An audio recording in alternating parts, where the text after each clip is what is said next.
السلام عليكم ورحمة الله. ازيكم حبايبي؟ عاملين ايه؟ الله الله الله الله على الحلويات التحفة. الطاسة دي حكاية. بصوا في قلبي كده العشق يا جماعة. هنسمي الله ونصلي على الرسول ونبتدي الفيديو ونقول معانا ايه. معانا لحمة تكون ملبسة. تكون منين؟ من السن. افضل تكون من السن. لو اللحمة ضاني تكون من رقبة الخروف. الرقبة يعني بتاعت الخروف هتديكي طعم تحفة. وهنا معايا فشه ضاني.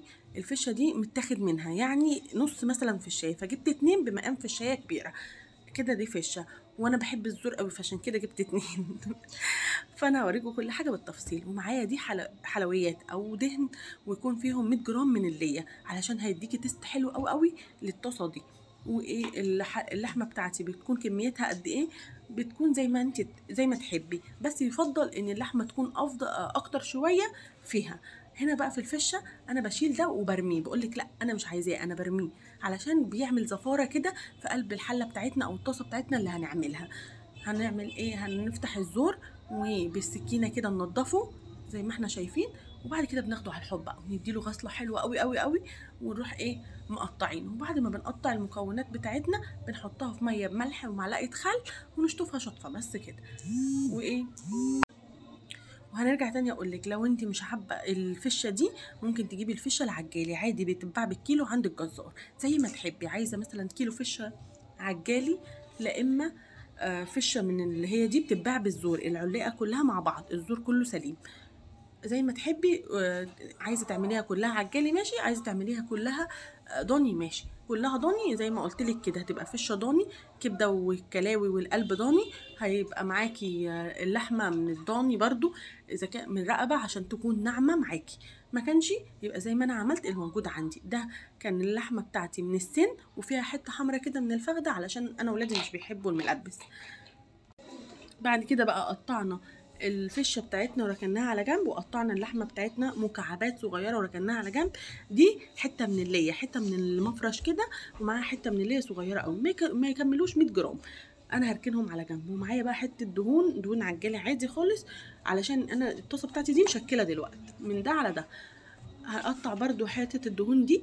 الدهن ده مش دهن، ده دوش اللي هو الملبس شوية عشان يعمل لي ايه، شفتوا السمين زيه كده، بيعمل حتت كده وفتافيت في قلب الطاسة علشان تدي طعم حلو. هنا سخنت الطاسة بتاعتي، هي اسمها طاسة، انا بعملها كده يا جماعة.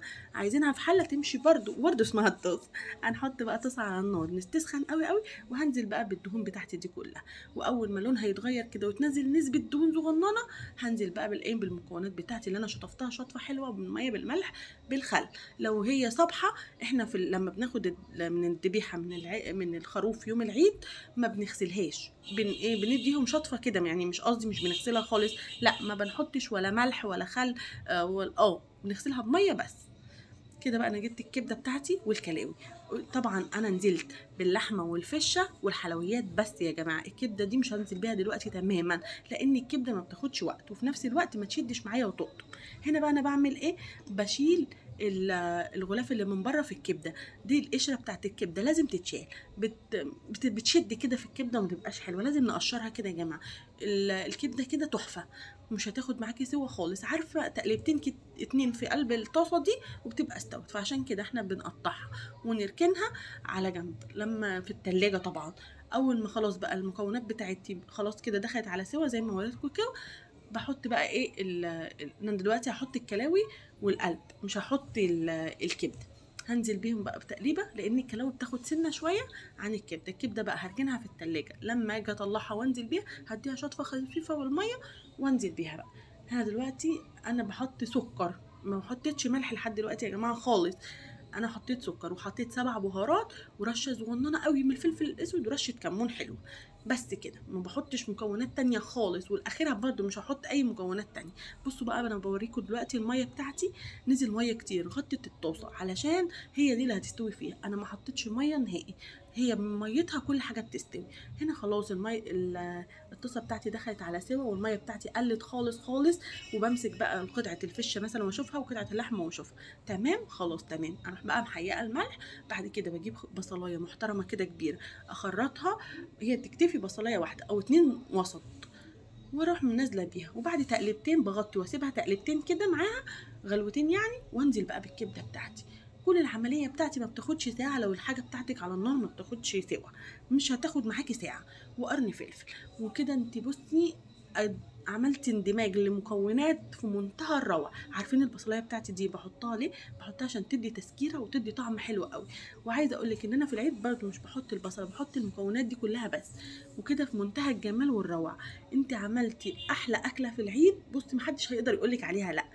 عيش بقى بلدي، طبق سلطه محترمه كده، واحلى من كده مفيش. حبه مكرونه ماشي، حبه رز ماشي، اللي بيحب. وايه، وكل المكونات بتاعتك هنا مستويه. وبص انا عايزه اقول لك بصي كلها جوسي. وفي هنا بقى في اخر الطاسه دي نازل كده السوائل بتاعت الدهون تحفه. بصي ايوه انا اوريكي دلوقتي الجمال العشق يا جماعه.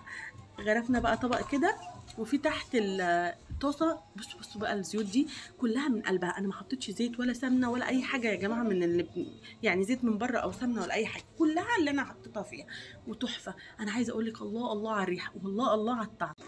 وكده بقى عملتي اكله بسيطه وسهله في يوم العيد وما وقفتيش كتير. ولو وصلت لحد هنا ما تنسينيش في اللايك والشير وفعلي الجرس واشتركي في القناه. مع السلامه.